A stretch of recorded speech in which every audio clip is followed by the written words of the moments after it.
नमस्कार जय जगन्नाथ। आपण रात्रि रे शोइला समय दुस्वप्न देखुंट कि जदि आपण रात्रि शोइला बेले दुस्वप्न देखुंट ताहेले आपण शोइबार दिग परिवर्तन करंतु। मन कर जाऊ जदि आपण पूर्व दिग को मुंड करी शोइछंती ताले दक्षिण दिग को मुंड करी आपण शुंतु एवं शोइला बेले आपणको मुंड पाखरे एक तंबा लोटारे जल भर्ती कर रखंतु। प्रातः समय उठिबा परे से जल को नहीं आपण कौनसी कंटा युक्त गछ मूल ढाली दिंतु, यथा बेल गछ, गोलाप गछ मूल ढालतु। क्रमशः 21 दिन परे आपणकर दुस्वप्न दोष दूरीभूत हेब एवं जल ढाला बेले ओं माधवाय नम, ओं माधवाय नम, ओं माधवाय नम 3 थर उच्चारण करंतु। आज जानिबा आजिर सामान्य राशिफल। आज हेउची आश्विन मास 11 दिन, सेप्टेम्बर 27 तारीख शुक्रवार। आम जानिबा द्वादश राशि रे आज कौन रही सामान्य राशिफल।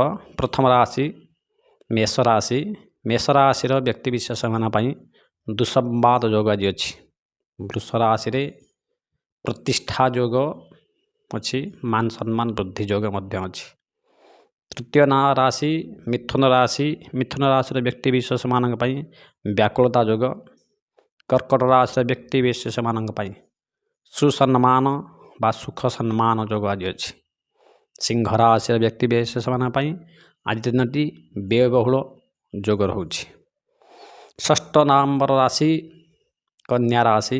कन्या राशि व्यक्ति विशेष मान आज रोची अर्थ लाभ योग। तुला राशि व्यक्ति विशेष मान सुख सम्मान योग रही। बिछा राशि व्यक्ति विशेष मान देव कार्य योग रही। धनुराशि व्यक्ति विशेष मान आज पुरातन रोगरू किछि पीड़ा अनुभव करेंगे, कष्ट अनुभव करेंगे और रोग पीड़ा योग रही। मकर राशि व्यक्ति मान प्रीतिलाभ योग रही। कुंभ राशि व्यक्ति विशेष मान कि शत्रु पीड़ा बा नूतन शत्रु किसी जागृत योग रही। सर्वशेष मीन राशि। मीन राशि व्यक्ति विशेष मान आज रही कष्टदा योग। आमर एमिति प्रत्येक दिन सामान्य वास्तु एवं सामान्य आपणकर राशिफल प्रकाश पाउछि।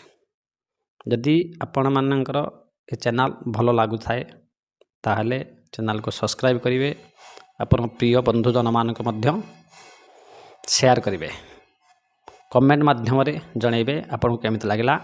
जय जय जगन्नाथ, जय जगन्नाथ।